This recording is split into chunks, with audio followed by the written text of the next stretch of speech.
beautiful day for racing here in Fort Worth as the pace car leads them out. 63 degrees in the grandstand right now, 58% humidity, light breeze, and those clouds are blowing away. It's mostly sunny. 108 degrees is the temperature of the asphalt. It'll be over 100 in those cars as they get rolling. Let's have a look at the starting lineup for today's race. Hermie Sadler, 5th career pole for the 22-year-old, and Joe Nemechek on the front row today and tomorrow. Row number 2, Tony Stewart, runner-up at Rockingham. Mark Krogh, best career start for the 23-year-old. Hermie Sadler, and Jeff Green makes his first start in this series this year. Row 4, best qualifying effort of the season for Patty Moise and former Rookie of the Year Glenn Allen. Youngest driver in the field is Jimmy Foster at 21, one of the oldest and most experienced Dale Jarrett. Mark Martin, defending winner of this race, and Wayne Grubb from Virginia in row 6. Derek Coe injured his ribs in Winston Cup qualifying. Morgan Shepherd will drive his 92 today. Stanton Barrett alongside. Row 8, 22-year-old Blaise Alexander up from ARCA, and Dale Earnhardt Jr., 2 second-place finishes this year. Michael Waltrip has 7 Busch Series wins, and the leading rookie on the tour, Maine's Andy Santerre. Mike Dillon has 3 top 10s this year, along with Mark Green there in row 10. Las Vegas winner Jimmy Spencer and Phil Parsons in row 11. 95 World of Outlaws sprint champion Dave Blaney with Matt Kenseth in row 12. That's Jeff Krogh, Mark's brother, in row 13, with Jeff Purvis second at Daytona. Tim Fedewa and points leader Mike McLaughlin, row 14. Kyle Petty driving John Andretti's car today, and Mike Cope, the All-Pro champion. Elton Sawyer, 4th at Bristol, and Shane Hall from South Carolina. Former Southwest Tour champ Lance Hooper with Jason Keller. Jeff Burton has led the most laps in this series. He's deep in the field with Doug Reed from Alabama. Buckshot Jones and Tracy Leslie back there in the 19th row, along with provisional starters Matt Hutter, the rookie, and Kevin LePage, who lost that rear end in qualifying. Joe Bessey, who won last year at Dover with Ed Ferrier. And back in the Bob Uecker spot there is Randy LaJoie, 2-time series champion, as he set tough run in qualifying. By luck of the draw, I had to go out on a slick track, and will start scratch on the field, taking the past champions provisional. There are 8 drivers that failed to qualify for today's race, and included in those are former Winston Cup drivers Bobby Dillon and current Winston Cup drivers Robert Presley and Dick Trickle. Now, some of these drivers qualified after that incident with Kevin LePage when he dropped all the oil and grease on the track, which really hampered their qualifying efforts, and it's too bad that they had to be in that position at that time on the track. In today's field, there's 28 Chevrolets, 9 Fords, and 6 Pontiacs. Chevrolet leads in the manufacturer's point championship right now. Today's race, with 43 cars starting the 300-mile distance, will run 200 laps. With the small carburetors, these cars will go 70 to 80 laps on a tank of fuel. A lot of caution flags last year slowed Mark Martin's winning speed to just a tick under 123 miles an hour. This is a 1.5-mile quad oval, banking 24 degrees in the turns and 5 degrees on the straightaway. Let's show you some of the in-car views we'll see today. We're going to have cameras in the front 3 cars. Hermie Sadler starts on the pole, 5th career pole, driving a Chevrolet. The pace car just ahead. And we'll also be outside the front row in the Bell South Mobility Chevy with Joe Nemechek. This is Mark Martin, the Winn-Dixie Ford. Martin will start in the 11th position, that Jack Roush machine. Mike McLaughlin is the series point leader, and he also a victim of track conditions. Will start 28th today in the Gould's Pumps Chevrolet. Matt Kenseth from Wisconsin rolls off 24th. That's the Lycos.com Chevy. Rockingham winner. Just ahead. Davis car. And Phil Parsons. Red machine just in front of Kenseth. 3 pace laps, we're told, before we get this underway. They were given the one lap to go the last time around, Mike, and now they've waved that off. So they're going to give them another lap. Apparently there's something on the racetrack. There's a track truck out on the apron in turn 4, and a safety worker goes up and picks something up that was right next to the white line.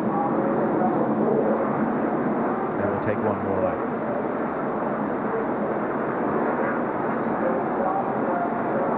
lot of changes in this speed plant since we were here 1 year ago. And we get set for this start. Let's go pit road. Dick Berggren. Well, there was a practice session this morning. It's unusual for Busch Grand National Racing to have a practice session the day of the race, but they did today. And the fastest guy in that practice session was Joe Nemechek. So you'd think he'd be happy with his car. He wasn't. He said it was pushing. So he brought the car in and told Brian Patty, change a bunch of things, fix it. So Patty changed 2 springs in the car, sway bar, and several other items as well. Nemechek on the outside pole is out with something new. And he has been wicked fast the whole time since he's got one, Mike. Well, 1 lap to go. Buddy, what does it do when you make wholesale changes to the car in race morning? Well, it wasn't perfect, or they wouldn't have been working on it. Right. What they're trying to do right now is just do the best thing that they can. They study their sheets at home as far as the tire temperatures and make adjustments to make the car balance out better. Take a look at the comparison of the cars that are running here today and the Coca-Cola 300 and those that will run tomorrow, the Western Cup cars and the Texas 500. See, there's 100 pounds of difference in the weight. The Western Cup cars are heavier. 200 horsepower difference in the engines, and that comes primarily from smaller carburetors on the Busch cars, and also they run a 9.5 to 1 compression ratio as compared to 12 to 1 for the Western Cup cars. And Ned, what that does, being 100 pounds lighter, they get through the corners a lot easier to drive. They don't try to break the rear wheels loose because they're a couple of 100 horsepower down. So they're better competitive cars as far as getting through the corners. They're a little bit quicker than the Western Cup car. Ralph Shaheen. Mike, every driver has a different way of preparing for a race. Hermie Sadler earlier this morning only did 10 laps of practice. Parked the car, told the crew, hey, we're good to go. He's excited. He's ready to go for victory. Tony Stewart, on the other hand, who starts third, he's cranky, on edge. The crew says, uh-oh, look out. That means Tony's focused. He's ready for a win. Tony might want a little more front wing in that car. He's raced here in the Indy Racing League. He's running all the IRL events this year, some of which you'll see on CBS. And next year, we'll devote full time to NASCAR. Mike, it's when the driver's foot starts shaking just a little bit, anticipating the green flag. Cinch up your seatbelt, Baker. We're ready to go. One thing that we can watch for here in the first lap or two, they'll try to get those that are not on the inside will try to get there as quickly as they possibly can, because in the beginning, it'll be a one-group racetrack. 200 laps, 300 miles. Green flag.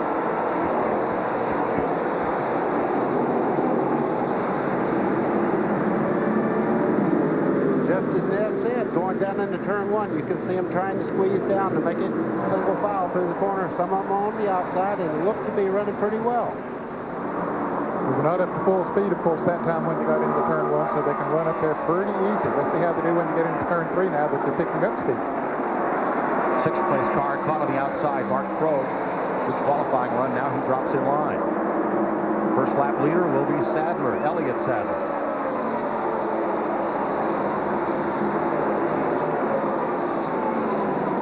The front 18 have gone single file. Dale Earnhardt Jr. in the 3 car there on the outside. He got caught on the outside and can't get down, and he's losing a lot of position. 4 cars at the front of the pack with a little bit of advantage. Elliott Sadler, Joe Nemechek, Tony Stewart, just the way they started. And Mike, the reason we say that everybody's trying to get down to that inside groove, that's where all the practice has been on the qualifying. That's the groove that they've used and where there's rubber on the track. Now maybe as they race on during trouble. Front straightaway, 2 cars hard in the wall. Doug Reed is one, Joe Bessey is the other.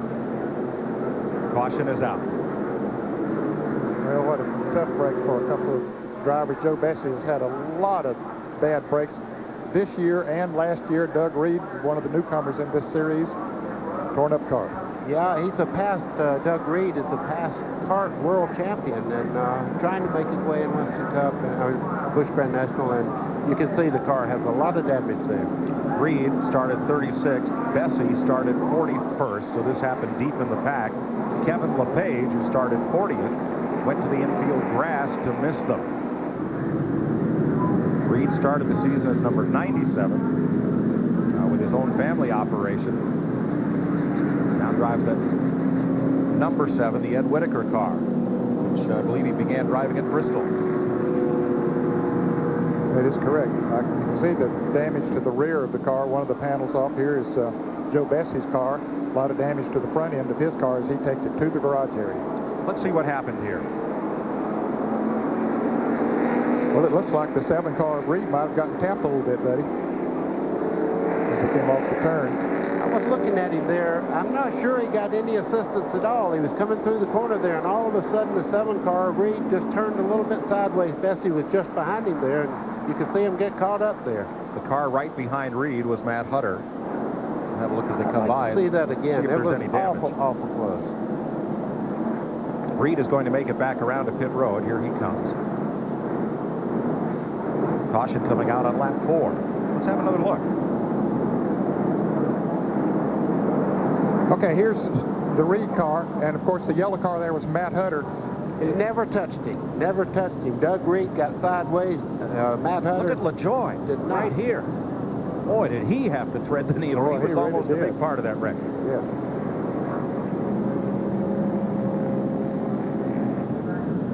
So we're under caution. Doug Reed's team tries to make repairs. Joe Bessey has gone to the garage.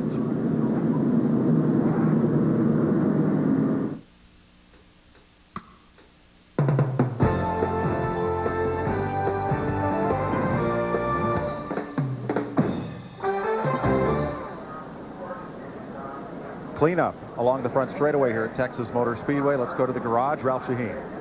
Mike, a dejected Joe Bessey has climbed out of his car. Joe, what happened? Just, I don't know if the 7-car got loose on his own or if he got help. Just, I mean, we weren't even up to speed. Just trying to let everybody sort out. I mean, 7-car got around in front of us. And there's no place to go. But, I mean, we were not even up to speed. You did a quick assessment of the car, and the crew's already going to work. How bad is it, and can you get back out for points? Now we can get back up for points, but we're getting tired of just getting back up for points. We got to do something to turn our luck around. I'm not really a big believer in luck, but lately we've had some problems that I just can't explain anymore. So we had a deal in qualifying yesterday with LePage blowing up in front of us, and just the next 3 or 4 cars out, not making the race on time and getting way back there. I mean, the further back you go, the more chance of something like this to happen, and just things aren't going our way quite yet. We're coming up some good tracks. Up in the Northeast, up home, power team. These guys just keep working. We'll be fine. There's an old adage in racing, the leaders clean the racetrack of everything that's happened on the previous lap. Right with second place Joe Nemechek, right behind Hermie Sadler, as he went through the accident scene in the front straightaway.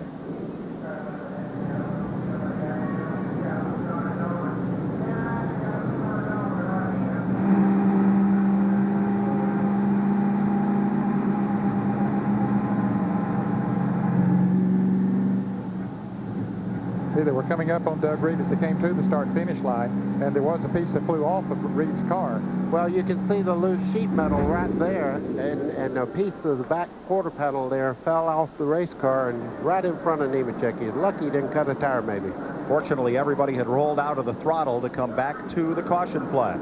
CBS Sports coverage of the Coca-Cola 300 continues after this message and a word from your local station.